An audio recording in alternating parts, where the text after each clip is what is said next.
Hello again, everyone. Welcome back to the Poisoner's Almanac. I am your co-host, Adam. I'm Rebecca. And what's new? Well, it was Valentine's Day yesterday, and I have a poem for you. You have a poem for me? Don't get that excited. It's not that great. Okay. Roses are red, violets are blue. Let's talk about all the things that can kill you. Do you like my poem? How long have you been working on that? Not long. Not long. I thought it was like a Valentine's surprise for me. That's funny. I mean, yeah. I gave you some Reese's. My God, what you want?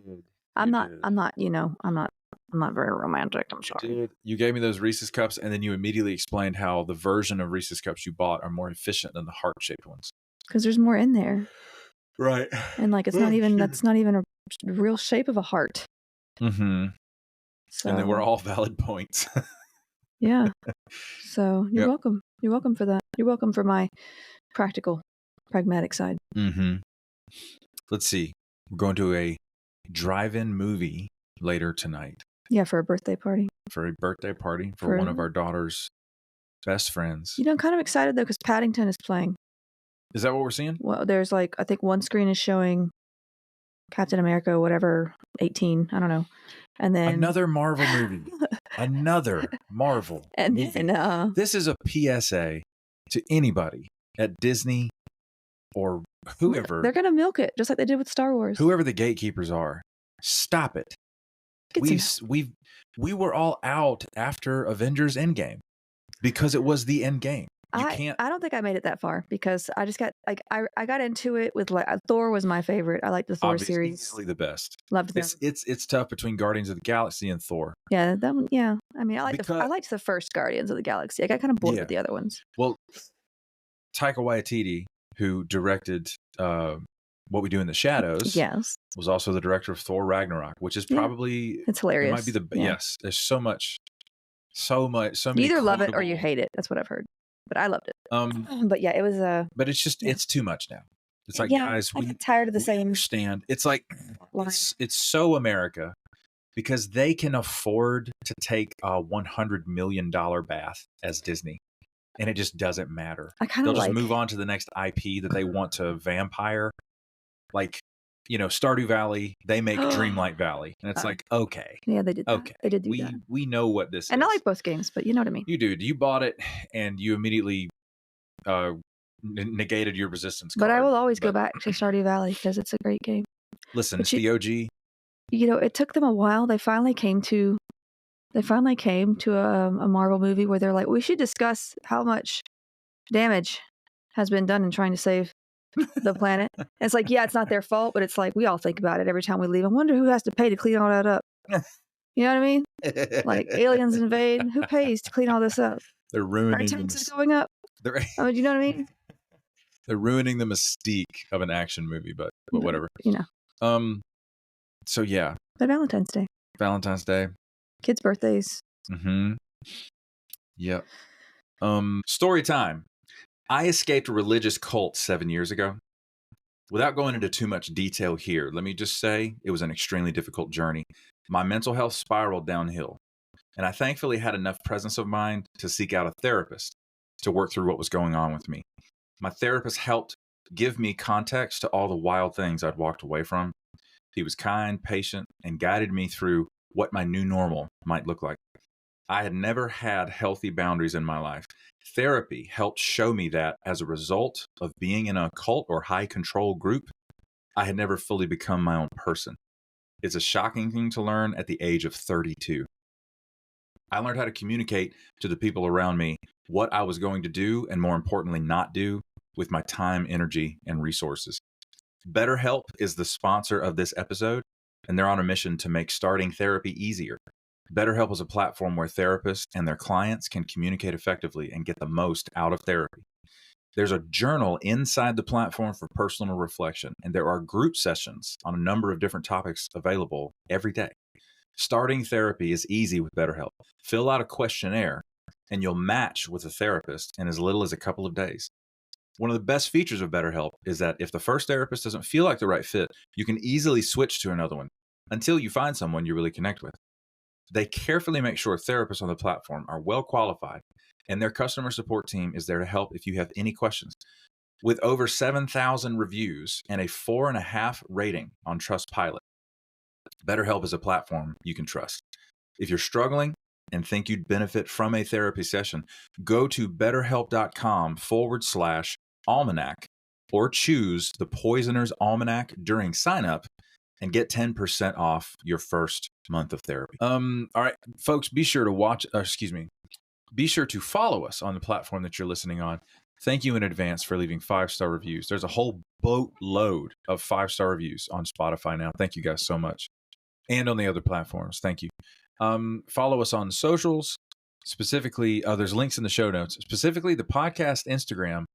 And we are just about to crack 2,000 followers on the podcast Instagram. Will you be number 2,000? Can you make it where there's links in the show notes? So you go to the show notes and a bunch of links from Zelda pop up. That's a great idea. I say link in bio in a video, and then it's just pictures of Link in our bio. I mean, April Fool's much? I don't know. Oh, that would be so great. Link in bio.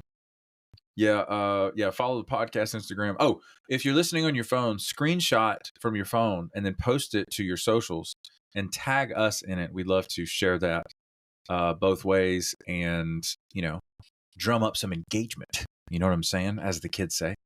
The Patreon is up and running, as many of you know. There's a link in the show notes to join that.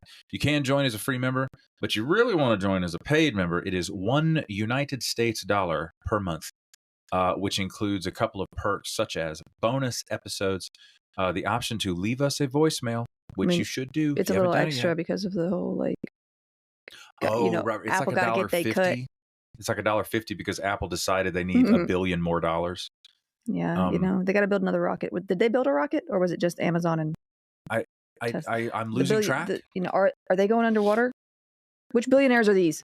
Yeah. Are they going to the Titanic or are they going into space? Who knows? Must be a Tuesday in America. The ratio of billionaires that fix problems and go to space is getting ever more tilted in the wrong direction.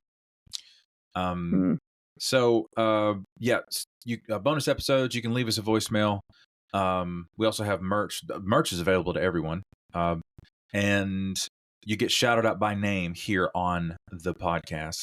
Speaking of shouting out, these people are as follows: 87 Pens Girl 71, Mara Santiago, Kate the Fairy, Grace Lahan, Genevieve, Nahev Shetreat, Jay Went, Incan Hafner, Kira Yorsek, Tay of Sunshine, Monique, Shane R, Sue Steves, James Mills, Megan Geiler, Liz B, Woolywoof NZ, Mama G, Nicole Rivers, Richard Miyako, Heather Nolan, Katie Rose, Kaylee, Sasha Rubel, Maya Showstock, Maggie's Yarm, Ogre the Viking, Lynn Rocket, Brett Moser, Zaid, Neil Houdini, Nicole Crane, Jefferson Vargas, Carmen Q, Sarah G, Knittin Ninja, Estar, Olive Octopus, Betsy Rich, Terrorsaurus Hex, T-Bug, Christine Moljadi, Morgan Brittingham, Blaufrosch, also known as Clara Jurisons, Vix, Caitlin C, Anne Maria, Carl Ziegler Jr., Clyde, Jennifer Wilson Richter, Macaulay Sterland, Too Fidgety, Wendy G, Elena MK, Vilma Anderson, Caitlin Martin, Pungrammed 101, Minnesota SPT, Michael McCombs, Tasha, Stuart Slattery, Prim Risen, Simone Valdez, Christian Schradergaard, Tina at Have Not Had My Coffee, Maria Anna, Bonnie, Omadi, Rynel Alara, Kristen Arnold, Aaron Carey, Lynn Simpson, Melissa Emmel, Desiree Davis, Jennifer Ramirez Johnson, Dalek Party, The Warped Witch, Sometimes Jules, Mr. Slave, Dizzy Dancer, and welcome to the new members. I lost my place. Creative Otter, Yadmit, and Supergirl Sway. What an otter? I don't know if it's Supergirl Sway or Supergirl Swee. Not sure. I think she's from Sweden. Oh. So maybe it's Swee. I don't know. That's cool. Let us know. Yeah. Let us know in the DMs or the comments. Thank you all so much for supporting the podcast. Send us questions or content suggestions to the Instagram, the podcast Instagram, with a comment or a DM.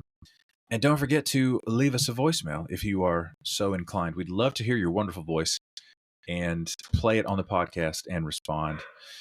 Did I mention I think this guy is a listener to the podcast. He has experience in crime scene investigation, but he is also an author.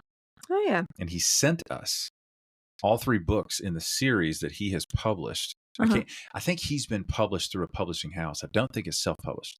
But it is like fiction. But what kind of fiction do you call it? It's not science fiction. That's a different genre. Detective fiction? Detective fiction. It involves like more modern, probably. Yeah, more modern. It involves crime scene investigation, and the wildest thing about it is a reader wrote him and said, "It seems like your main character has autism level 1." And he's like, "Oh, that's interesting." He ended up getting tested. He himself is autistic. That's how he found out. I found out that I have persistent depression when I got tested for everything. So I was like, yeah, you've got a level 1 autism, ADHD. Inattentive ADHD. Yes, that's me. I wish I was hyperactive. My God, I never get anything done. Anyway, generalized anxiety disorder, social anxiety disorder, and persistent depression disorder, depressive disorder. So I'm telling you, you say one dark joke, and they come back, and I'm just kidding. I do have some dark humor, though. So you do. You're the one who looks at the therapist and says, "What are you writing? What's that? What are you doing there?" It's just, But humor is the way I cope. Both of us. Yeah. For me, for me, when I experience depression, it's not the sort of sad, teary-eyed sort of depression. It's typically more apathetic, exhausted, more of those kinds of, and then I have to figure out what is this? So that's right. Here we are. But speaking of depression, Valentine's Day. Some people love it, some people hate it. I'm quite indifferent to Valentine's Day. Were we ready to go into this? Sure. Yeah. What are we talking about today, hon? Well, we're talking about Valentine's Day a little bit. Okay.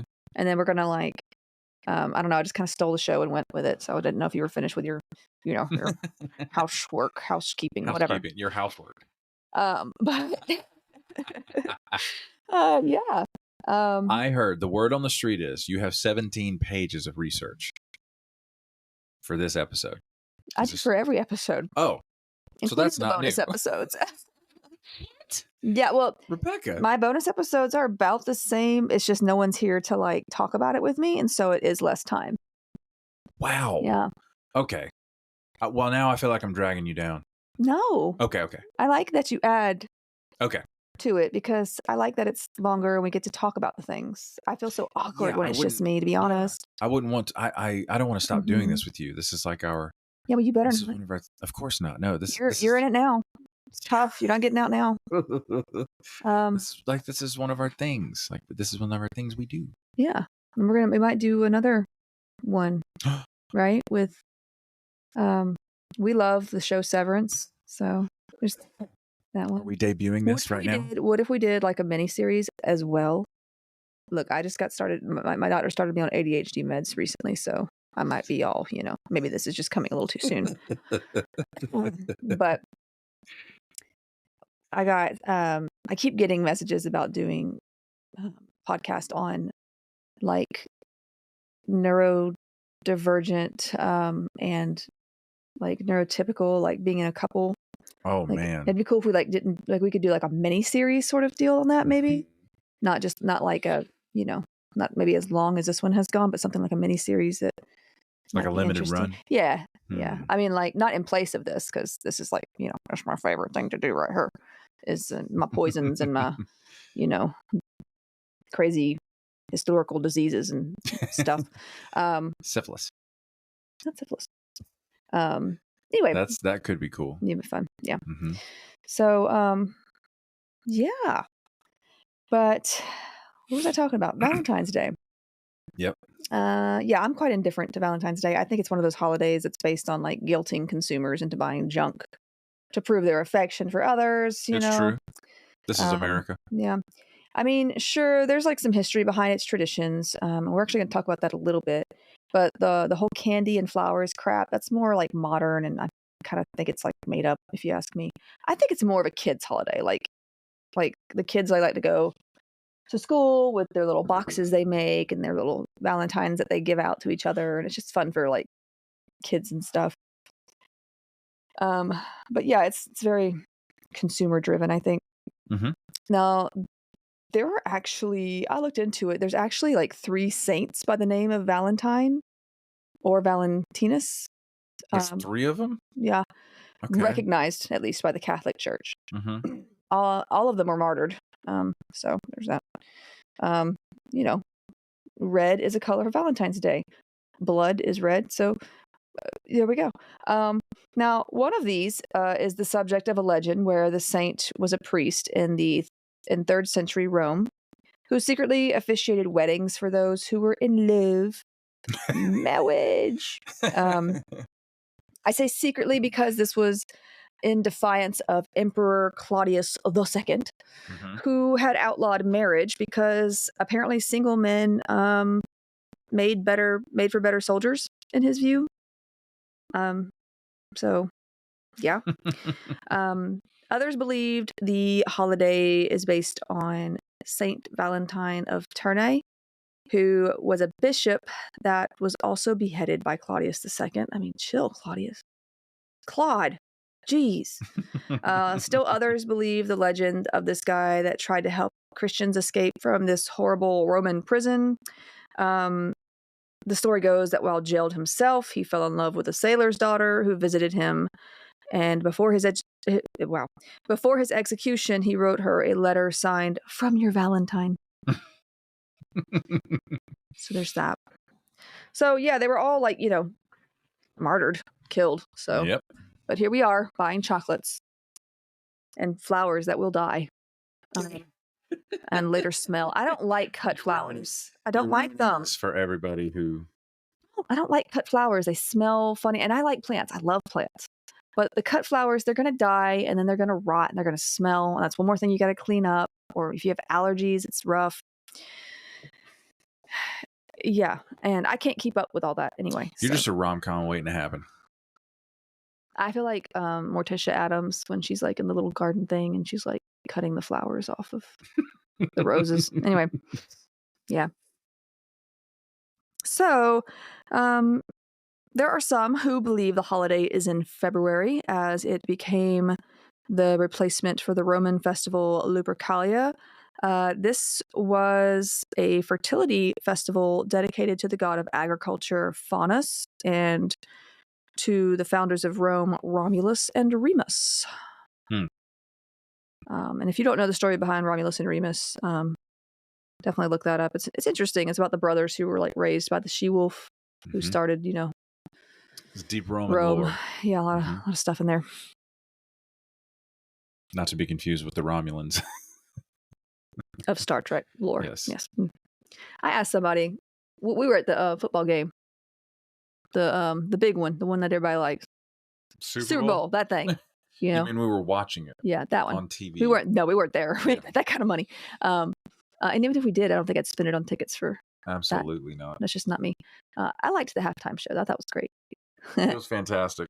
Also, the memes have been amazing. Oh, man. But anyway, I don't know football very well. Somebody was trying to explain to me, and they were like, "Yeah, that's the neutral zone or whatever." Yes. And I was like, "Oh, like in Star Trek." And they looked at me like, "Sure." Come on, it makes sense. Yeah. Stop looking at my wife so weird. Is it called the neutral zone in Star Trek? It's the neutral something. Yes, there's a neutral zone. Yeah, neutral territory where neutral territory. Is that what they call it? Something like that. Yeah. It's been a minute. It's been a minute since I've seen Star Trek, but I know Star Trek better than I know football. So here we are. So yeah, this festival took place on February 15th. I can't even say February very well, and my birthday is in February. My birthday is literally less than a week away, and I say fiduciary instead of February. Yeah, my birthday is fiduciary 21st. Sure. February 15th is when this festival was, and it involved sacrifices and such. It was to promote fertility and productivity. I feel like if you're sacrificing things, it's not very productive. How CEO of Whatever. them. At the end, women would put their names in an urn, and the men would draw names and spend the following year with them. No, thank you. This sometimes led to marriages, because all of a sudden now they're in love. Is this like 90 Day Fiance? No, I'm not into that. Don't put my name in that urn. Yikes. Now, of course, we often see images of Cupid around this time of year. That little jerk. Sorry, Cupid. Those, and every time I think of Cupid, I think of Sabrina the Teenage Witch. Has anybody ever watched, like, back in was it the 90s? Was it the 90s or the early 2000s? I think it was it Melissa Joan Hart? Melissa Joan Hart of Clarissa Explains It All fame. Also that one. Good. If you know, you know. Yeah, but like when she played Sabrina the Teenage Witch, and there was an episode where like Cupid was there. I think there was a couple episodes with him in it. And he's just this like old balding guy with a gut and a diaper on. So like now when I think of Cupid, for some reason he pops into my head. Yeah. So, but typically they look like little cherubs, with little chubby cherubs with like their little bows. Mm-hmm. Cherubic is one of my favorite adjectives. It's very soothing. It's very pleasing to say. I find them creepy. I do. I just mean the word is fun to say. I think because I saw a horror movie one time and there was a bunch of cherubs like engraved on a lot of the anyway, I'm not going to go there. Okay. So, but yeah, Cupid. Now, those who are into Greek and Roman mythology will know who this little interloper was. He was known as Eros in Greek mythology, I believe, and was the god of love. He was this handsome god that played with the emotions of others, mortal and immortal, using these golden arrows. He's Willoughby. Oh. Can't stand Willoughby. Willoughby! It was later that his image took the form of a little chubby cherub. So there is more to Valentine's Day lore, but I don't want to get too crazy because this is not my main topic for today. It should be known, however, that this holiday is the second largest card sending holiday of the year. Do you know what the first is? Mother's Day. No. Oh. Christmas. That's a strange Christmas card. Yeah, like Christmas card list. I think our Christmas card lists. That's just another thing you have to do to me. It is. Just send a text. Merry Christmas. Yeah. I'm so unfeeling, I guess. I don't know. But yeah, like call me unromantic, but surely people do not keep every card they're given. No. I mean, that's a lot. No, they don't do that. Like I don't like keep most of these, and don't most of them end up in the trash. Like, I'm sorry, I'm not a huge card giver, I guess. Mm-hmm. Also, like I said, not a fan of cut flowers. Speaking of Christmas cards, so you familiar with the actor Timothy Olyphant? I know what an Oliphant is in Lord of the Rings. All right, Timothy Olyphant from what was he in? He was a U.S. Marshal named Harlan. Good Lord, what's the name of that show? Anyways, he was in that show. He's been an actor for a long time. He was in Gone in 60 Seconds as a supporting character. He played Danny Cordray in The Office. He was that salesman that was extremely good looking. That's Timothy Olyphant. All right. That Pam was trying to figure out why they broke up. Pam was trying to figure it out. Why didn't you call me back? Josh Duhamel is also an actor who was in Transformers and a bunch of other movies, and they look almost identical. Oh, I think I've seen where you like sent me videos about. So randomly, Timothy Olyphant and Josh Duhamel meet each other at an event at Dodger Stadium that included some of the players walking around. And Mookie Betts, who plays for the Los Angeles Dodgers, walks up to Timothy Olyphant and said, "Man, Transformers was awesome." And Timothy's like, "I wasn't in that." His name is Mookie? Mookie. It's not his given name. Oh. Yeah. It would have been cool if it was, though. I mean, live your life. But they end up meeting each other for the first time, and they're just giggling. As soon as they spot each other, they're both laughing. And so Timothy Olyphant has Josh Duhamel take a photo with his wife and children. Just as a joke. Oh, yeah. And he puts it on the Christmas card. That was their Christmas card that year. That's kind of funny. And then Timothy Olyphant was at his parents' house months later, and that card is on their fridge. And Tim's brother says, "Yeah, you like that Christmas card?" Or no, his mother commented, "This Christmas card turned out so good. It's such a good picture of you guys." And Tim's brother says, "Mom, that's not Tim. That is Josh Duhamel." His own mother did not know. They look that much alike. Well, so here we are. Anyways, Christmas cards. Christmas cards. Now, so why do I bring up Valentine's Day anyway? Honestly, because some of you are likely expecting me to, and because I want to discuss parasites. I'm sure some out there have exes that were basically parasites. Wow. So, okay. I thought it might fit. I thought it might fit. You said parasites. You said parasites the same way that Wednesday and Pugsley said scabs. Parasites. Again, I'm not very romantic, but I do like a bit of humor. And I like my humor like I like my coffee, dark and sometimes cold. So, see, I've got jokes. I can do this. Dark and sometimes cold. Yes. That's so good. So, what better to start with on this fine day than Chagas disease? Let's do it. Why? I literally don't know what that is. Yeah. Why? Because it is spread by the kissing bug. Because you pull. It's also called the cone nose bug or the vampire bug. These bugs are in the subfamily Triatomini of the family Reduvidae. Reduvidae. It's just fun to say.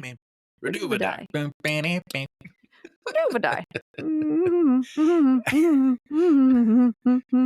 Sorry, I had to finish that. You had to finish it. I know you did.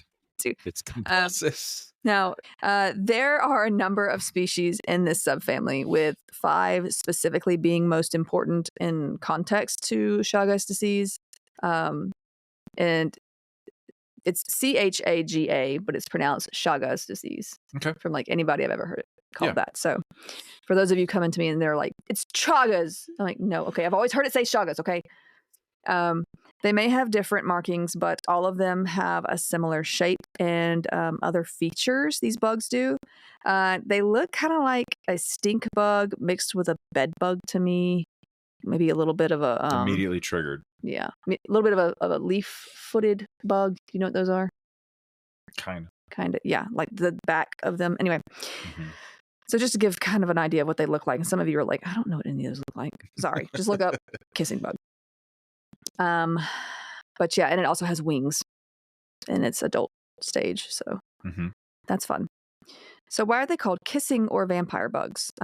They feed on the blood of vertebrates and normally do so around the mouth or eyes of its food source. Oh gosh! So it's like a kiss of. It's gross. It's like a little kiss, but not kiss of gross. Just like not a kiss, but a kiss. Ew. So they are found in the Americas, usually and specifically South America, Central America, but also lower parts of North America more recently. And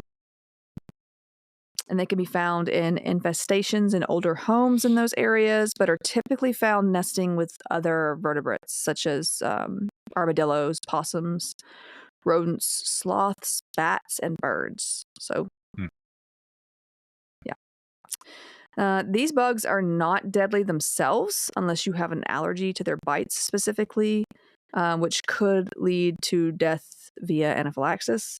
Do you remember the Death in Paradise episode? The guy gets he gets bit by a kissing bug, but somebody like introduced the kissing bug to him. He was in the jail cell and he had an allergy and he died from it. They knew he had an allergy, so they like. Oh man. Yeah. Yeah, I remember that. Yeah, Death in Paradise. It was the one where they were looking for that treasure. Oh yes. Yeah, I love that show. That's great. But they do spread a parasitic protozoan known as Trypanosoma cruzi, which causes Chagas disease. It's also known as American trypanosomiasis. And I say American trypanosomiasis, not because it's got its name changed like they try to do with the Gulf of Mexico, but because, because there is another type. It's going to get a little gross for a minute, so bear with me. Okay. These bugs like to feed on blood at night, and they do so in moist areas such as near the mouth or eyes. They are like bed bugs on steroids, except, believe it or not, bed bugs actually do not spread parasites or diseases yet. that we know of. They're just awful and really difficult to get rid of and expensive to get rid of, and they're just gross. Yep. You ask any nurse like what you're most afraid of a patient coming in with, and you can name all kinds of diseases, but bed bugs, 100%. bed bugs. Mhm. Okay, they're difficult to get rid of, and they're just mean. I don't like them. Anything that sucks blood, I'm just like, why? It's over the top. Why? So the parasite Trypanosoma cruzi is originally picked up by the kissing bug from an already infected animal or person. So these kissing bugs basically sneak up on your face while you sleep, bite you, and ingest your blood. They also defecate while doing so to make room for this new blood meal, and it is this that spreads the parasite to people or animals. So the person or animal is infected when the parasite is released in the bug's fecal matter, and it enters into the bite site or cut or the mouth or eyes near the bite. Told you it was going to get gross. Okay. Wow. It should be known that the bug has spread to higher populated areas due to deforestation, and that the migration of those infected with Chagas disease to Europe, North America, and Western Pacific regions has also led to its spread, further than South America. Other modes of transmission, besides it entering through a bite or wound, include blood transfusion, organ transplantation, also via breast milk, or congenitally via the placenta, by ingestion of contaminated food and drink. So you can get it other ways too. But Okay. Chagas disease is still endemic in all South and Central American countries, as well as in Mexico. In addition, the southern half of the United States, such as Texas, California, like Southern California, Tennessee, Louisiana, and Mississippi, has also reported cases of the parasite causing Chagas disease. I imagine Florida too, because it's pretty much down there. Yeah, it wouldn't surprise me. Chagas disease was formally discovered by Brazilian physician and microbiologist Carlos Chagas, which makes sense because his name's Chagas. It's a soft CH. Yeah. Mm-hmm. And this was in 1909 during an anti-malarial campaign, actually. He examined a 2-year-old who had a fever, swollen lymph nodes, and an enlarged spleen and liver. You can kind of palpate those areas. He examined her blood and found trypanosomes, so these parasites, basically, that had also recently been found in the gut of a triotamine bug, a kissing bug. Okay. Mm-hmm. Before he met the infected toddler, he had dissected these bugs and found the parasites there. So he sent some infected bugs to his mentor, Oswald Cruz. You may remember the parasites called Trypanosoma cruzi. In Rio de Janeiro, where they were allowed to bite marmoset monkeys. Within 20 to 30 days, the monkeys became infected, and many trypanosomes were detected in their blood. As such, Carlos named the parasite Trypanosoma cruzi. So it's likely that the parasite had been in South America for thousands of years before this, as the parasite had been found in the Chinchorro mummies from 9,000 years ago, as well as later remains. The Chinchorros were the first people identified to settle along South America's coastal region, where I don't know if I'm going to say this right, Atacama Desert. I know we've got some South American listeners, so if I said that wrong, forgive me and do correct me. Atacama Desert in southern Peru and northern Chile. Atacama, don't Atacama. Depends on the sentence structure. I'm a big fan of the Oxford comma. Anyway, so it was also found in remains dating to 1,100 years ago in Mexico. There were also written accounts found from past centuries as far back as the 1700s, detailing symptoms that resemble Chagas disease. You can actually find these online, but most mention chronic issues that we will go over in a moment, such as esophageal issues or swallowing problems. For those of you who don't know, your esophagus is that pipe that takes your food down to your stomach. Mm-hmm. So swallowing adjacent problems. to the trachea, which is the wind. That thing. that thing. Yeah, so this can lead to digestive issues, poor appetite, significant weight loss. It has since been theorized that it was bats who first introduced the parasite's ancestor to South America some 7 to 10 million years ago. It's a long time ago. Carlos Chagas would go on to publish descriptive explanations for the disease, the parasite that caused it, and the bug that carried and spread it. Now, there was some opposition to his discovery of the disease for whatever reason, and this halted a lot of research into it. But in the 1930s, an Argentine physician and epidemiologist continued this work as he identified over 1,000 cases of Chagas disease in the province of Chaco in Argentina. So, now let's discuss the phases of Chagas disease because there are 2 of them. The first is called the acute phase, and it begins about 6 to 10 days after being infected with the parasite. It can last about 4 to 8 weeks, but may go unnoticed at the time because the symptoms are pretty vague. They include fever, swollen lymph nodes, and enlarged spleen or liver, like he saw in that child. Yep. Now, there may be swelling near the infection site also, and this is called a chagoma. So that can be more telling, but not always. If the entry site was the eye or around the eye, there may be swelling around that eye. Sometimes this is called a Ramania sign. Also, acute myocarditis, which is inflammation of that heart muscle, and acute meningoencephalitis. Ooh. Fun to say. Meningoencephalitis, inflammation or infection of the brain and surrounding membranes. So that's where you get the meninges and all that fun stuff. And this is occasionally seen in young children between 1 and 5 years old and is fatal in most cases. So abnormalities in the electrocardiogram, ECG, can be seen. You're saying EKG or ECG? It can be called either. Oh, okay. Yeah. It's EKG because it's a German invention, right? I think that's why it's EKG. Yeah. Yeah, I mean, electrocardiogram. Mm-hmm. That's why I said the name first. I was like, in case people are like, what the heck is that? So yeah, abnormalities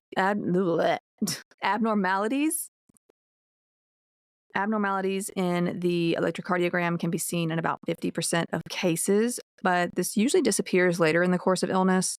Also, during this phase, the parasites can be easily found in the blood of patients. Eventually, though, the parasite and the host kind of reach this balance, immunologically speaking, and the disease enters the chronic phase. In this phase, the parasite load, I guess you could call it, they say viral load. Mm-hmm. In this instance, parasite is greatly reduced and patients can become asymptomatic for a time. Most patients will remain in a latent or chronic stage for the rest of their lives and do not develop any chronic symptoms. However, 15 to 30% of those infected people will enter the symptomatic chronic phase of the disease, resulting in organ damage. And this can take a while. This happens like 10 to 25 years after the initial infection. That's wild. A lot of time, like the most, this is a parasite, but even viruses, like the most like well-evolved viruses or parasites or, whatever it is that your bacteria, whatever, they will take a lot longer to kill you because you're their food source. Like they don't want to kill off their food source because then they die too, right? Right. It makes more sense that they would preserve their host. So that's kind of what's kind of happening here. Now, typical effects are with the heart. So you get like this chronic Chagasic cardiomyopathy, in which the ventricles of the heart basically enlarge and weaken. Yeah. So they're not pumping that blood like they once were. Yeah, if the chamber's bigger, the ejection fraction is going to go down. Yeah. Mm-hmm. And or involving the parts of the digestive tract. So you get like this mega esophagus, which is like kind of what it sounds like. It causes swallowing problems. And also megacolon, which sounds like a bad guy or a supervillain, but it is. And it can be because it's terrible. Okay. Side note. This was bugging me in the car. Bugging? Wow. Well, this, what was the name of the villain in The Incredibles. It was the kid who really wanted to help Mr. Incredible really bad, but he told him no. What was his name? Syndrome. Was that it? Yeah. Ah, okay. Now I can live my life. Because he was what, Incrediboy when he was younger, and they wouldn't let him be Incrediboy. I'm Incrediboy. A little twerp. Syndrome is such a great villain name. It's like, yes, you do have that. You caught me monologuing. Men will do anything but go to therapy. So, yeah. Megacolon is basically the enlargement of the colon. It causes digestive problems, obviously, and pain, and can cause an eventual infection or peritonitis if perforated. For reference, there is inflammatory megacolon, such as with toxic megacolon. Like all those involved in like healthcare and like microbiology are like, oh, toxic megacolon, because it's pretty, it's awful. It can your colon can literally just like pop. Oh, okay. I just saw a patient for the first time yesterday that broke her tailbone in multiple places. And every time she also struggles with constipation. And I think she's been to the ER a handful of times for constipation. And every time she has to have a bowel movement, it pushes right up against the tailbone area, which makes it even more difficult for her to complete a bowel movement. So, ouch. If you think you're having a bad day, just remember there's people with there's people with multiple fractures of a tailbone who also deal with chronic constipation. And this is going to sound foolish of me to ask as a nurse, but do we need our tailbone? Like, I should probably know this, but my thing was always like med surge and like. I think it serves as an anchoring point. What I guess you call it the myofascial tissue that covers the sacrum. Yeah. And the iliac crest, the flares of the hip. Yeah. It's like an anchor point then. It's an anchor point for that soft tissue. That tissue that covers those structures is actually quite thick. Okay. And it helps stabilize the low back. But could you live without it? I think so. I think the body can adapt. Yeah. And I know what you're asking though, because whenever it gets injured, it's annoying as crap. It's like a broken rib. You can't cast a broken rib. And the doctor will tell you, here, sit on this donut. Sit on this donut for like however long, maybe forever. That may or may not work. They're just trying to throw your bone. It's really just, there you go. It's really, they're really just trying to coach you to wait it out. Yeah. That's all you can do. Because it's a very inconvenient bone to break. Very much. And I'm reminded of that scene. As silly as it sounds, but it is. Yes. I'm reminded of that scene in the movie Get Smart with Steve Carell and Anne Hathaway when he gets tackled by an air marshal who's actually played by Bill Romanowski, who was a retired NFL linebacker. He tackles him to the ground in a plane. He goes, "Sir, I think you shattered my coccyx." Not my coccyx. Well, there you go. But there can also be, I said there can be toxic megacolon. There can also be a non-inflammatory megacolon. So, but it is typically the cardiomyopathy that leads to death in this situation. So one famous possible occurrence of Chagas disease involved Charles Darwin, the evolution of species dude. Get out of town. Yeah. What are you about to tell me? Well, he actually made note of this critter. Oh, he noted it. I thought you were about to say he was a victim of it. Well, some have speculated that he might have been, but we don't have like actual evidence that he was. It's just a kind of a theory, but I'll get to it. Okay. Let's see. So yeah. Sorry, I got a text message while I was doing this and I was like, huh? Anyway. But I'm here. We're good. So yeah, he was kind of quote unquote attacked by the bug. Now, whether he had Chagas, that's the theory. That's like I said, a speculation. He also studied this bug with others on the Beagle voyage in 1835. Okay. And he wrote in his diary that they had put the bug on a table and a member of the crew basically just put their finger out for it to feed on. They didn't know that they had no idea what Chagas disease was, to be clear. Okay. They were just like, here, bite me. Let's see what it does. Don't do that. My spleen feels funny now. Don't do that with anything, please. Don't do that. Yeah. Based based on this encounter with a kissing bug and his chronic gastric and nervous systems, like it has been theorized that at some point that Darwin was suffering from Chagas disease later in his life.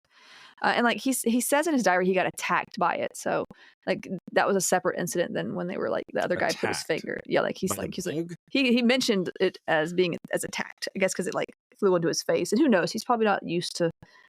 But he's going on this journey, and now these bugs are attacking his face. Wow. But anyway, yeah. So it is believed now, however, that Chagas disease is an unlikely diagnosis for Darwin's chronic illness, as he seemed to kind of improve as he aged. But then again, could be the latent. I don't know. Yeah. He also didn't seem to have any of the typical symptoms, and he had some of these symptoms already before the voyage, so he could have had other things going on. But yeah. It has been a theory that's been out there. So, despite all these reports, the critical role of the triatomine bugs in transmitting Chagas disease remained undiscovered until 1909. So, they knew about the bugs, but they didn't know it was causing this illness. So, let's talk treatments, because it wouldn't be until the 1960s that there were drugs that would be developed to treat acute Chagas disease. Once in the chronic phase of Chagas disease, it's actually very difficult to treat effectively. And in 1966, a drug called benznidazole.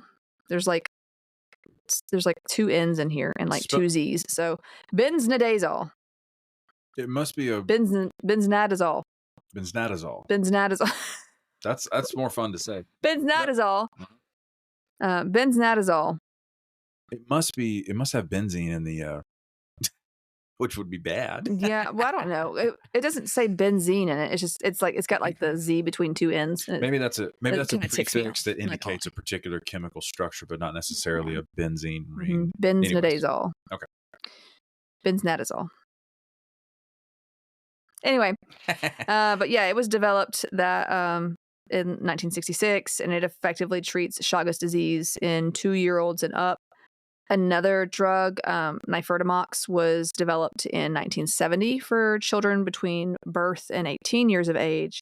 Both of these drugs do have side effects, as any drug does, and their treatment with them should be monitored, because some of these side effects can get kind of bad. Oh, I gotta say this word again. Benznidazole. Can you spell it for me? That one. It's benznidazole. Okay. You don't even get to try? No. Benzie. So it's one of those annoying drug names that has a lot of Bad Bunny's all. Bad Bunny's all. Yep. It's got a lot of consonants in it, and it's driving me nuts. It's like it's Eastern European names. Benznidazole. You're really tripping. Benznidazole. That sounds If fun. I say it enough, it'll stick with me. Okay. My brain's tripping over that like Z between the 2 N's, but there we are. So it apparently has, if you go away from this podcast learning anything, you're going to know about benznidazole. Yes, you will. But it apparently has less adverse effects and is the preferred drug. But the not so fun fact is that benznidazole is currently not available in the U.S. due to supply issues. So those areas like in the lower U.S. where it has become sort of a problem, kind of bad luck there. Whoop. Now, we currently do not have any drugs effective at treating chronic Chagas. However, treatment with these drugs is advised for those with chronic Chagas if the patient is under the age of 18, or if they're women of reproductive age, because like I said, it can pass through the placenta and all that. And those under the age of 50 in some places. So now, blood used for transfusions in areas where the infection is endemic is treated with crystal violet dye, or gentian violet. It has been discovered that it kills the parasite in blood. So they use that to sort of prevent any kind of blood transfusion cause of disease. Mm-hmm. Then, of course, there is prevention using organochlorine insecticides, first developed in the 1940s. These is used in endemic areas to kill these kissing bugs, as they are the vectors that are carrying the parasite. Less expensive synthetic pyrethroid insecticides became available in the 1980s, and this helped as well. Then we got the, DTT has been actually ineffective in these bugs, which is saying something because that's pretty strong stuff. But Chagas disease is still a problem, though we do not often hear about it. In 2008, more than 10,000 deaths were reported from Chagas disease. As of 2014, 7 to 8 million people were estimated to be infected with Trypanosoma cruzi, mainly in Latin America, and more than 25 million were at risk for Chagas disease. Now, treating and preventing this disease is costly, and this kind of hinders the care in areas where it's endemic. In 2008, the cost of treating Chagas patients in Colombia alone was about $267 million. And the cost of spraying to kill the bugs carrying the little beastie was about $5 million. Mm-hmm. And this isn't the only bug they're spraying for down there. There's a lot going, on sure. these insect-borne illnesses and such. Mm-hmm.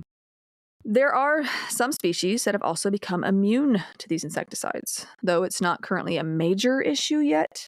Yeah. It's something to think about. Mm-hmm. I said earlier that the spread of Chagas to other areas of the world is becoming a problem.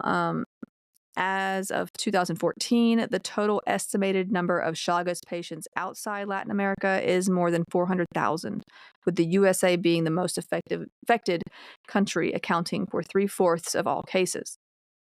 Now, in Europe, the amount of cases of chronic Chagas problems, including cardiomyopathy, is about 54,000, which is it's up there, Mm-hmm. Now, if traveling to any Central or South American countries or other places that the kissing bugs are tormenting, it is wise to take measures to prevent contact with these critters. Also, get your vaccines for other, illnesses that are known to be a problem there, because you do not want some of those illnesses either. No. Not fun. But yeah, you just want to kind of take measures to prevent any contact with kissing bugs. So there are no vaccines or medications you can take to prevent this infection, but you could use bed nets at night when sleeping. Spraying it with an insecticide is actually a bonus. Mm-hmm. Wear bug spray and clothing that covers your body well. If you're in a place that has a lot of ticks, you kind of know how to do that already. We haven't even gotten to ticks yet, but we'll get there eventually. I think in places that are heavily affected by malaria, the bed nets are still one of the best mitigation because strategies. They're low cost and they're easy to, right, because they bite the mosquito. It's a mosquito-borne illness. They bite people when they're sleeping. Yeah, mosquitoes are awful. Mm-hmm. And we'll have a whole... Darn them all to heck. Excuse my language. We're going to have a whole episode on mosquito-borne illnesses because there are so many. Oh, let's do it. So I know malaria being the big one that kills a lot of people. Mm-hmm. But West Nile, there's a bunch. We're going to talk about those too. Mm-hmm. But yeah, also stay in well-built places with screens and air conditioning if possible. Places that they can't just kind of get into. Also avoid eating salads, raw vegetables, unpeeled fruits, and unpasteurized fruit juices. So just be careful of all that. Pasteurization is a good thing, folks. It is. Also keep pets indoors, as they can also be a food source for the kissing bugs. Mm-hmm. Keep Fido inside. So let's move on to another trypanosome species that causes a different illness known as African sleeping sickness. This is African trypanosomiasis. Gotcha. So there are 2 subspecies of this particular parasite.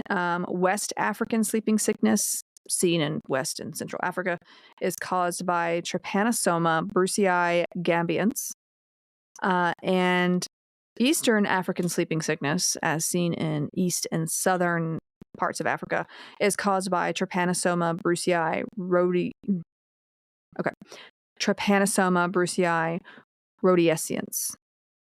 Wow. So it's just a different species of parasite? Like subspecies. Subspecies. Yeah. Gotcha. So, wow. West African sleeping sickness is a chronic infection that can last for years, while Eastern African sleeping sickness is more of an acute infection lasting several weeks or months. So that's why I'm differentiating between the two. Both of these parasites are spread via the tsetse fly. Is that how fly. it's said? Yeah, it's tsetse fly. I used to be obsessed with the tsetse fly when I was a kid. I remember reading about this and being like, that is a bad A fly, right? This is sheer language, first of all. which I don't ever want to get bit by one. Thank you very much. I say, he's whatever. But these flies typically live in rural areas. I said rural. I did it. Oh my God. So those living or traveling in more urban areas of Africa are usually not as much at risk. It likes the savanna areas a lot, and it likes vegetation among streams, like the bushes. It's typically in tropical parts of Africa.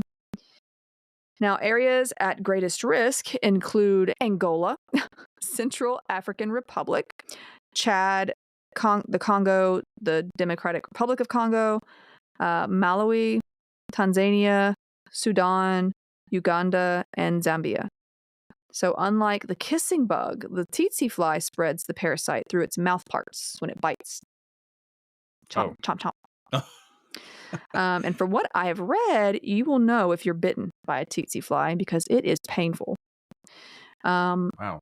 Like they can bite through material. They've got a sucker punch of a bite. Wow. And it will leave a sore that forms into a canker within a week or so, typically. Yeah. Rude. It's bad. Don't like them. And we have like horse flies here. You've been bit by a horsefly? I have never, but I heard it hurts. Yeah. I would think in order to bite a horse, it's gotta have a serious set of jaws. They hurt too, and they're aggressive and they will chase you. I hate them. I hate them so much. I imagine the tsetse fly though probably hurts more, but it's probably just as aggressive. But yeah, there is a first or early stage of infection, also known as the hemolymphatic phase, as it's defined basically by the restriction of the trypanosomes to the blood and lymph system, which makes sense, hemolymphatic. Symptoms of this stage typically occur within 1 to 4 weeks after being bitten, and include fever, skin lesions, rash, itching, swelling, and also you get these swollen lymph nodes like on the back of your neck. Yeah. So, and that's actually a big sign for this stage too.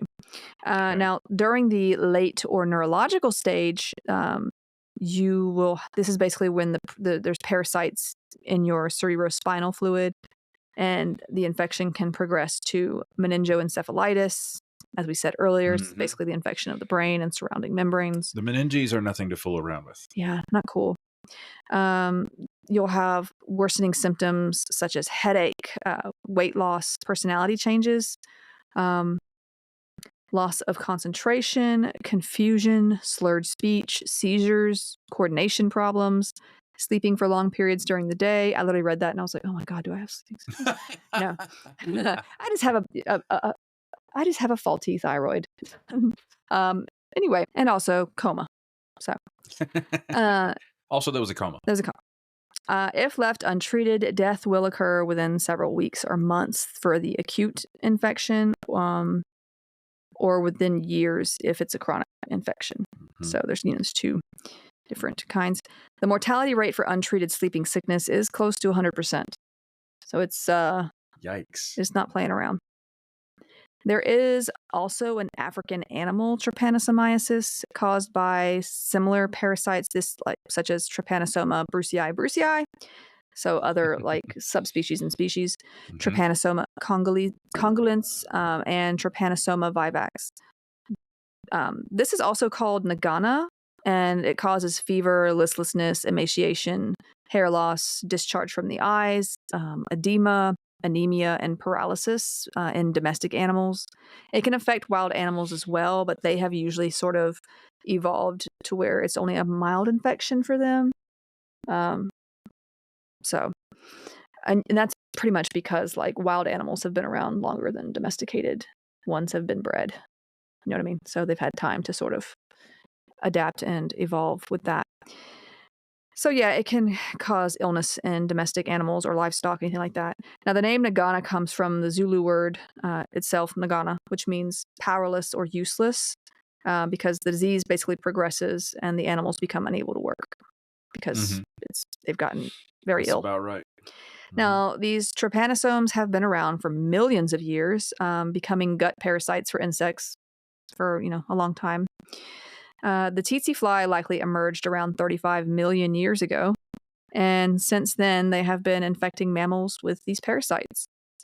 The long coexistence of both tsetse flies and game animals may explain why most African wildlife species are tolerant of trypanosomiasis, as I mentioned. Okay. Yeah, so they can become infected by the parasite but show no ill effects. So we're talking about like antelope or anything like that that's more wild. Oh, that's interesting. So many of the filter feeding shellfish don't become ill when they filter contaminated water, even though they retain the toxins in their flesh. Well, we kind of do the same thing. If there's heavy metal poisoning, we retain it in our muscle tissue until it becomes too much, obviously. I'm not saying it won't affect you later. Yeah, It will. but trace amounts of it. Your body's just like, we'll just keep We're just going to put that over here. I'm not saying it's not, still toxic or bad for you, but you don't want it. But yeah. They're never going to know. It's the way your body tries to deal with it. Interesting. Which is why there's bioaccumulation of things like heavy metals. So like if you eat a fish that has basically accumulated all that heavy metal like in its tissue, that's why things like tuna, you find heavy doses of mercury in sometimes. I'm getting off on a whole different thing. Anyway, the people are here for it. Don't worry. I love that subject of bioaccumulation and stuff. God, I'm a nerd. Anyway, listen, if the comments are any indication, people are listening very carefully to everything you say. And they are on rabbit trails themselves. They've literally paused this podcast to be like, wait a minute, what was that thing? They're literally opening the 47th window in their browser. I hope so, because I just want to encourage people to go explore and learn new things. Is it a rabbit trail or is it your master plan? Anyway. So yeah, there we go with the different species and stuff. Now, I said before, domestic animals, they've been unable to develop tolerance or resistance as such. But human-specific trypanosomes evolved from those that infect animals. Pretty easy to kind of make that jump. Trypanosomiasis has since affected animals, especially domestic ones, as I mentioned, such as livestock bred for food and work, and therefore humans throughout Africa. So it's affected, like, not just the people, but also their food source, economy, I imagine, all that kind of thing. Yeah, if it's born by any living thing, it's a completely different ballgame, as we found out with COVID-19. Yeah. Also with bird flu, being the whole, a lot of birds dying, don't have enough eggs. People are freaking out over the eggs. People who don't eat eggs are freaking out over eggs. All I can say, as soon as I started seeing, just reports of that starting to spread, I was like, I can't do this again. Well, I can't do this again. So far, we haven't seen human to human, the jump from human to human infection. Animal to human. And I hope we never do, but.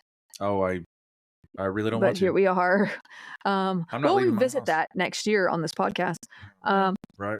But yeah, if it happens, it's rough. I'm leaving my house. I'm sorry. So, but yeah, much of what we know of this illness throughout the Middle Ages is from reports connected to trade with like the nearby Arabs.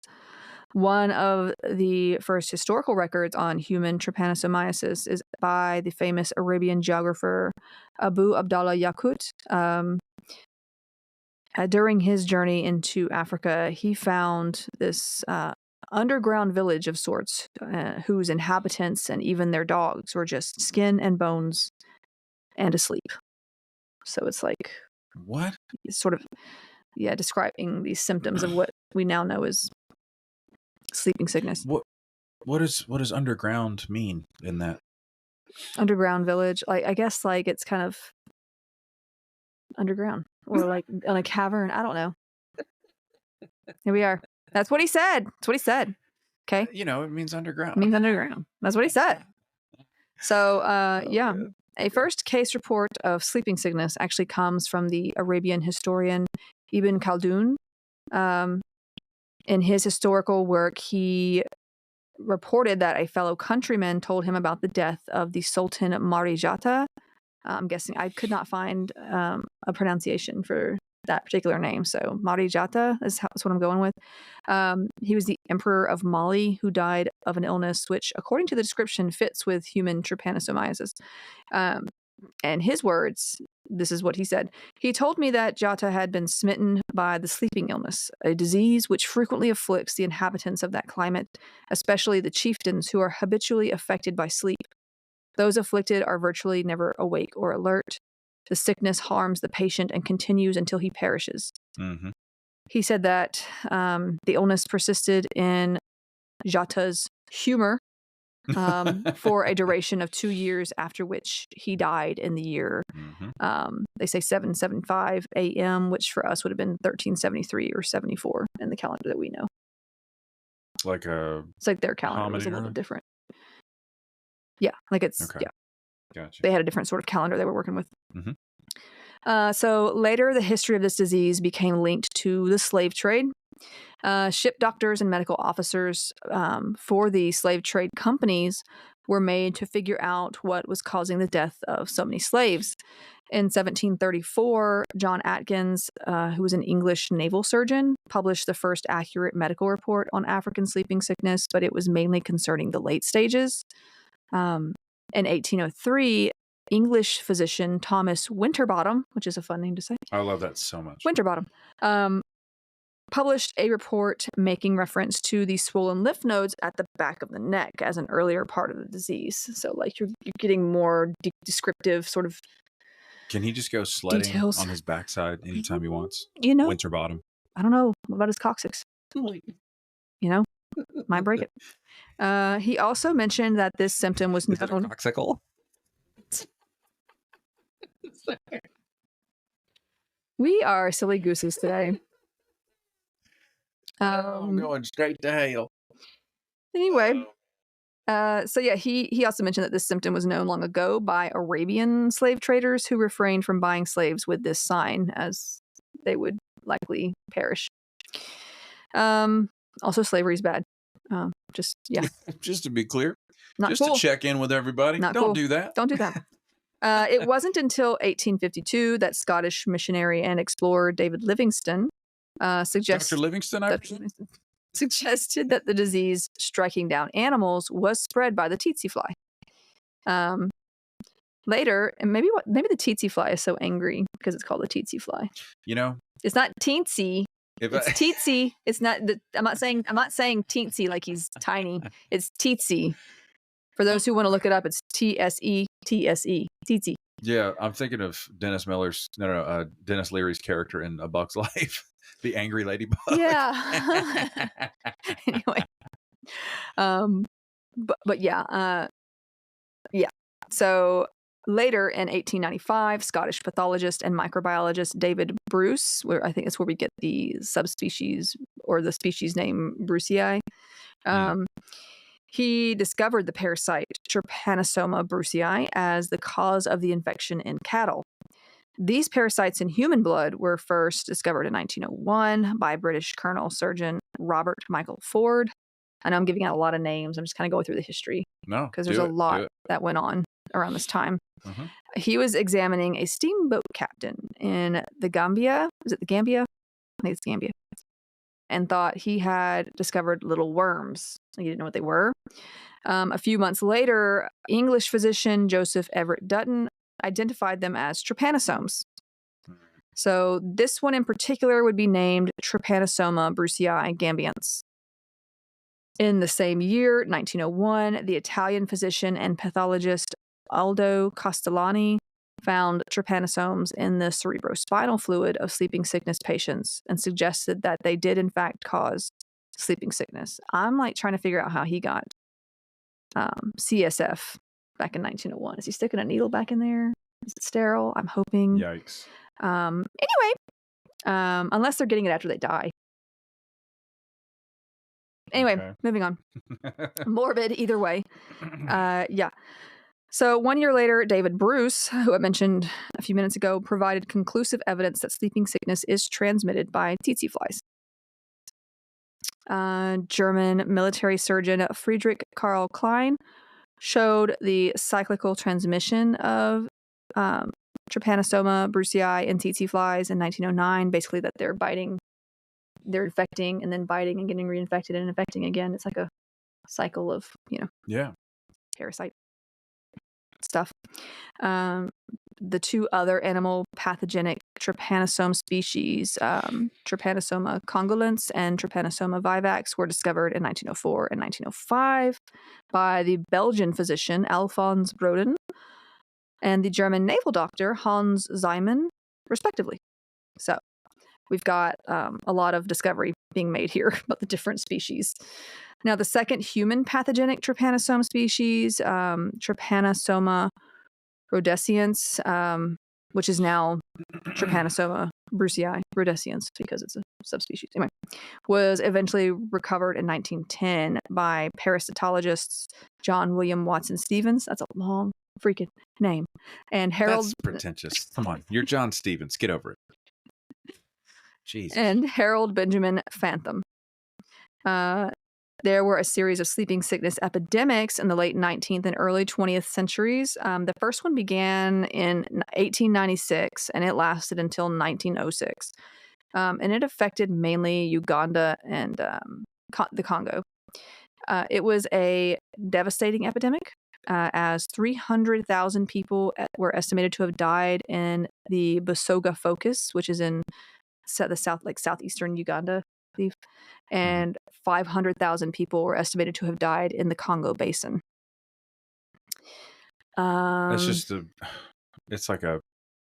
a lot of people. Yeah, for any sort of pandemic or any like widespread illness, like there's just in the undeveloped parts of the world, like it's like a forest fire. Yeah. So now also, and it's being spread by these flies. They're being bitten by. It's not like person to person. Mm-hmm.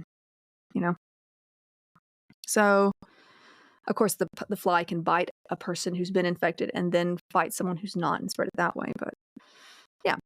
Also, there was the Belgian colonization of the Congo area that we have to discuss. Sorry, Belgians, you're not getting away from your naughty doings either. Estings.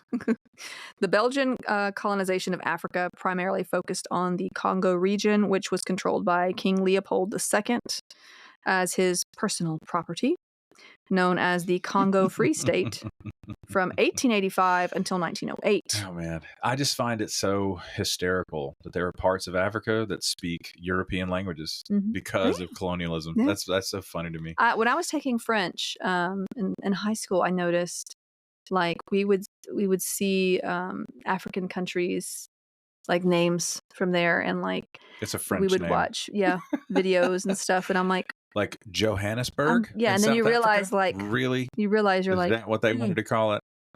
I think I know what happened here. So yeah, the Dutch do not say this. So yeah, but then it was taken over by the Belgian state, renamed the Belgian Congo.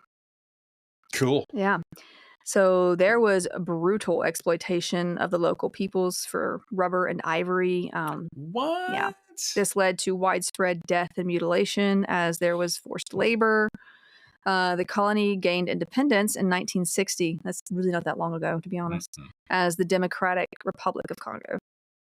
But that means John F. Kennedy was the president of the United States when the Congo gained their independence. Yeah. But large numbers of people were displaced. Many of them experienced famine. Obviously, this became an ideal environment for disease to run rampant, and sleeping sickness increased in this region over the next 15 years. So it was not until the mid-1920s that medical services were introduced in the Uele district. I hope I'm saying that right. By the Belgians. I literally watched you practice the pronunciation along with I was doing my best. I'm doing my best here. Yeah. So this was when the Belgians still had control over the area, but like they were like just starting to do put medical services forth in the 1920s. They shifted their focus from waffles to medical care. Not waffles.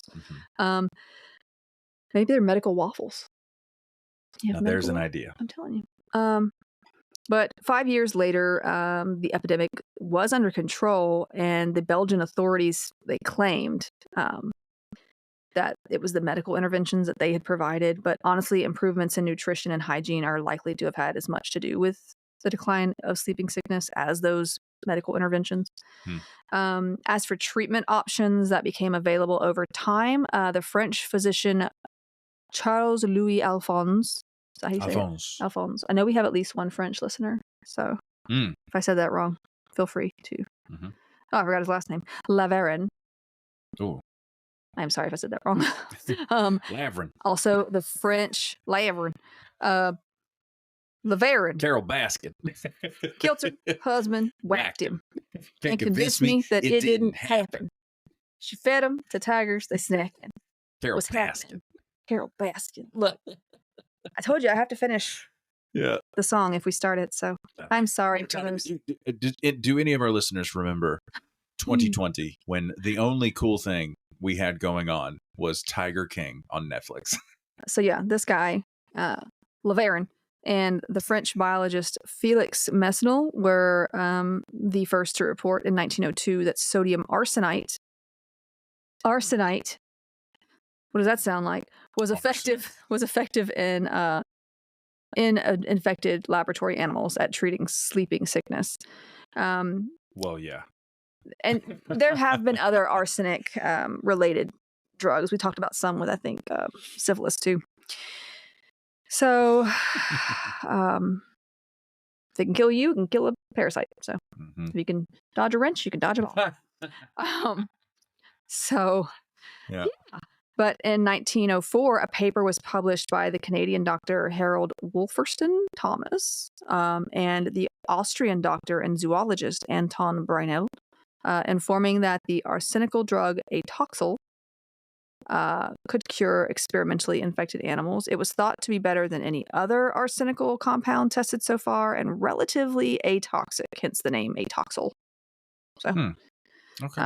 Honestly, it's good branding too. Like, atoxyl, see, atoxic. There you go. We're better than the other guys.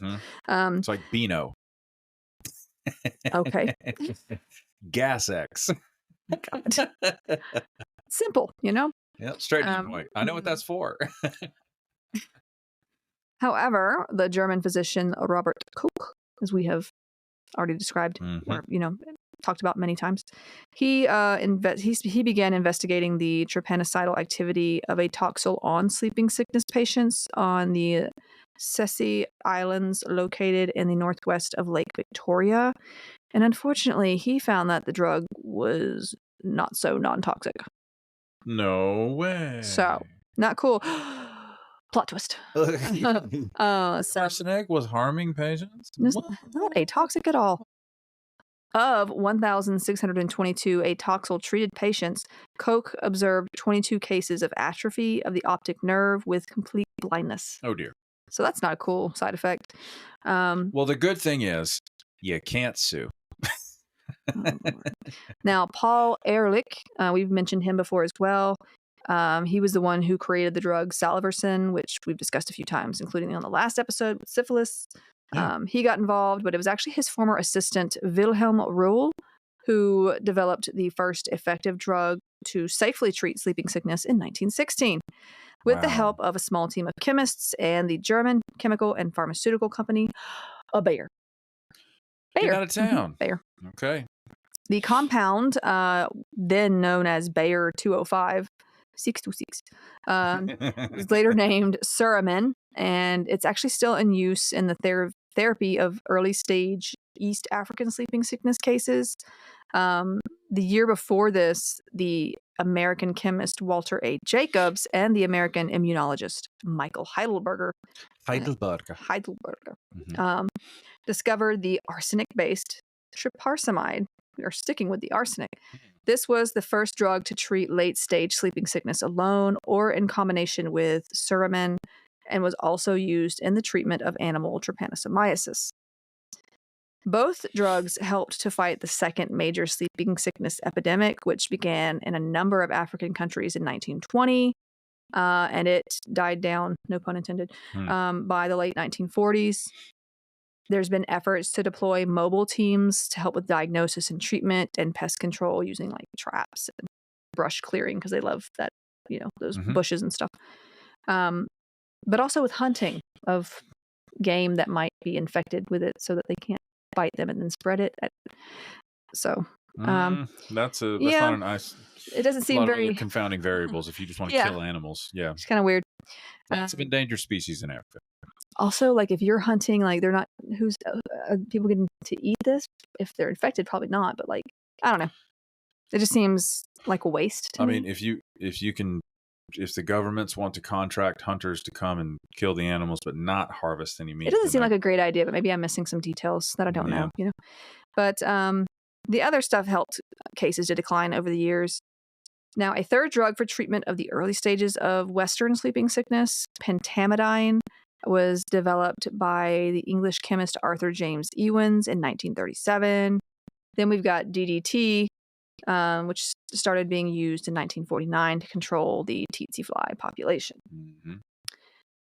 In 1949 as well, the arsenical, there's arsenic again, Malarsoprol. What? Malarsoprol, which was this was developed by the Swiss pathologist and microbiologist and chemist. You can just be so many things at this point in time. Ernst Friedheim. And this was introduced for treatment of late-stage human African trypanosomiasis. It was the first and is still the only effective drug for late-stage East African sleeping sickness. So now, since the 1950s, several drugs have become available for therapy of animal trypanosomiasis. Concerns about as we know, there's been concerns about the environmental effect of DDT, as well as on humans. Oh, sure. And it's led to a ban of that insecticide by the 70s, basically. Good to be aware of. The EPA was created in the 60s. Honestly, by we the should, way. and we'll probably go over some pesticides and stuff as poisons and such too. Certainly what they do to the human body. There's is it Roundup now that is starting to get class action lawsuits? I don't know that they have enough evidence to show. I'm sure it's not good for you either way. But I think they're still looking for definitive evidence that it does cause. Was it lymphoma or carcinogenic for sure? It's carcinogenic, but it might be not. What's the other one? Not lymphoma, but leukemia. One of those is one of those. I've used Roundup some in the care of our yard, but I made the switch to putting down black landscaping fabric over the areas where I wanted to keep weeds out. It's more effective. It's the safest, way heck because here you can spray for weeds, but then they're back up in 3 days. Yeah, it's rough. You got to literally block the light from hitting the ground. It's the most effective way. So, but the result of all this was that since the mid-1970s, there has been a steady increase in the number of reported sleeping sickness cases. This was the beginning of the third and most recent sleeping sickness epidemic, mainly affecting Angola, Congo, southern Sudan, and the West Nile district of Uganda. New drugs developed by scientists at the Merrill Research Institute in Strasbourg for treatment of cancer were actually found to be an effective therapeutic agent against Trypanosoma brucei gambians. Wow. So this helped. However, by the 2000s, things were bad again as the development of this newer drug and others had begun to cease. Basically, the World Health Organization then negotiated a way to get these drugs for sleeping sickness You to said those. by the year 2000? Yeah. They had stopped development of these things? Because it's costly. I'm fascinated. Yeah, well, so the World Health Organization did negotiate a way to get these drugs for sleeping sickness to those in endemic nations for free. So that's helpful. Yeah, but they knew, like the epidemiologists know, if you don't maintain the supply of the drugs, it's just going to come back. Well, it's not the epidemiologists that I think that are making that decision. No, of course not. So, I'm just saying it's clinical fact. Yeah. So, I hate it here. In 2001, the Organization of African Unity launched a new initiative known as the Pan-African Tsetse and Trypanosomiasis Eradication Campaign. That is, or PATEC, if you don't want to say all of that. Let's go with that. To eliminate the tsetse fly from Africa. which they're jerks. So, Mm-hmm. it was planned to employ this like kind of area-wide approach using like traps and insecticide and also like spraying of insecticides and like the sterile mail technique that they've definitely used on mosquitoes. I remember that. Yeah. Yeah. And it's helped with mosquitoes. So at least here in America it has, because I know they were becoming a problem too. There's always been a problem. So yeah, they had that planned. But this isn't exactly a perfect solution, as it's hard to isolate the areas where the tsetse fly needs to be eradicated. And it is costly. It's very costly. Yeah. We talked about how in Colombia, how much the spraying costs and everything for the kissing bugs and such. That's right. So. It's the struggle between, cultural inertia and access to resources, access to medical care. The governments of the vast majority of those nations, they don't. Many of the places in Africa are war torn. They're not unlike America. They just use guns. We use guns. Well, yes, but it's the oligarchy here is way more, nefarious. Over there, it's just behind the scenes. Mm-hmm. Yeah. Over there, it's just, we're just going to shoot anyone who wants to stop us. Yeah. But the principle is the same. They prevent the progression of in some areas. and society. Yeah. There's other areas that aren't. And there's plenty of people, there's not at the risk of ignoring people in the African population that do want progress. They do want things to move forward. They want healthcare to improve. They want, they want their local, their national governments to be able to provide the, public services that are required for a society to thrive. There's plenty of people there, but they're outnumbered by the people who want chaos. It's unfortunate. And money. Mm-hmm. Money's always a factor in that. All they want is power and money, and that's what they're going to do. So at present, the estimated number of infected patients is thought to be between 50,000 and 70,000. A new test was developed in 2017, I think, so pretty recently, to help better diagnose sleeping sickness, as it was not actually very easy before. Mm-hmm. It's a finger prick test now that recognizes antibodies to the parasite itself. There was a newer drug in clinical trials called pafuramidine. I'll get it right. Called pafuramidine. This is the most entertaining part of this podcast. Is when me trying to get I'm telling you, pafuramidine. Powder puff footballadine. That one. These are drugs I have never had to administer myself. So no, these. We don't come across these, folks. If you're wondering, as healthcare workers, no, we're not seeing a lot of people with African sleeping sickness. No, not here, America. Not yet. I mean, but don't say that. Please, God. But these trials were actually halted in this case because of risks for kidney damage. So, not cool. I think it's used. Yeah. It's used for other things, but not probably as long term, so it doesn't hurt the kidneys as bad. It reminds me of a certain drug that has become so beloved to people who are trying to avoid a certain viral infection. That drug had only ever been used with horses. Well, there is a human version of it, but it's not used for this particular virus that I know that you're talking about. Yeah, it's used for other things. I think I'm releasing my frustration in this moment. Not what it's supposed to be used for either way. No. Yeah. But hey, here we are. If you have to buy it at Tractor Supply, it's probably not for you. Don't put it. Just don't put it anywhere in you. So combination is also being considered currently. The Chaga drug, nifurtimox, that we talked about earlier, is being tested in combination with other known sleeping sickness drugs in a randomized clinical trial in Uganda. Again, if traveling to any endemic places, it's important to know how to avoid the tsetse fly, as it's the vector for this parasite. Mm-hmm. So to do so, wear protective clothing that is thick. Because they can't bite through. Yeah, they can bite through some materials. That's amazing. Also, tsetse flies are attracted to bright and dark colors, so it's good to wear like neutral colors, like khakis and greens and things like how that. Boring. I'm just kidding. Anyway. Bed nets, again, when sleeping is important for these and other disease-spreading pests like mosquitoes. Tsetse flies are attracted to the dust from moving vehicles. So you shouldn't ride in like an open air vehicle. What? Yeah. Are you making that up? Or I'm did you write not. that down? I'm not making it up. Don't ride in open air vehicles like the backs of trucks or open Jeeps or whatever. And always You guys see that dust cloud? Let's chase it. Right? Get it. That's people. And always check cars for flies. These tsetse flies. Also stay away from bushes. You're in the bushes. Stay away from bushes because especially if you're somewhere like Africa or Australia or, anywhere you're not familiar. Not pay me, especially Australia where everything is trying to kill you. Yeah, where everything even in Africa where there's crocodiles in Africa. Yeah. So anything can just jump out. No, just don't go into the bushes. Don't go to the bushes. That's the alligator's house.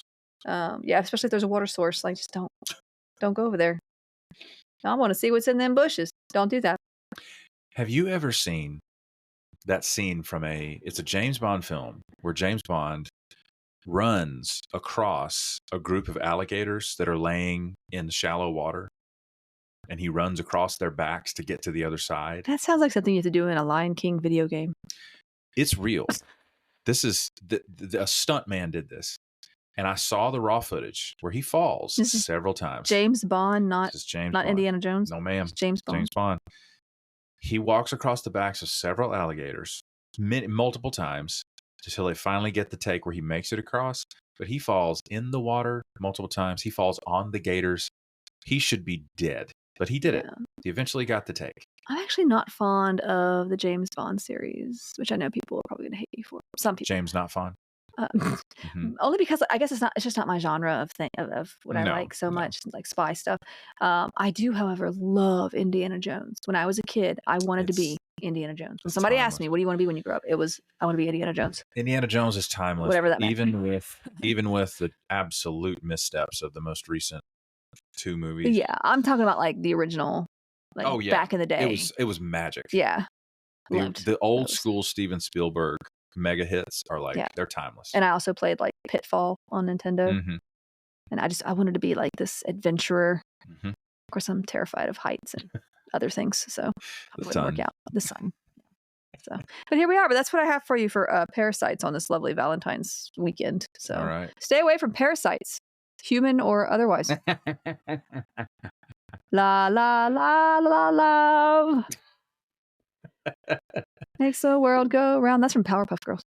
Yes. Bubbles. So thank you, folks, for listening so much today, and we will see you in the next one. Bye-bye. Bye.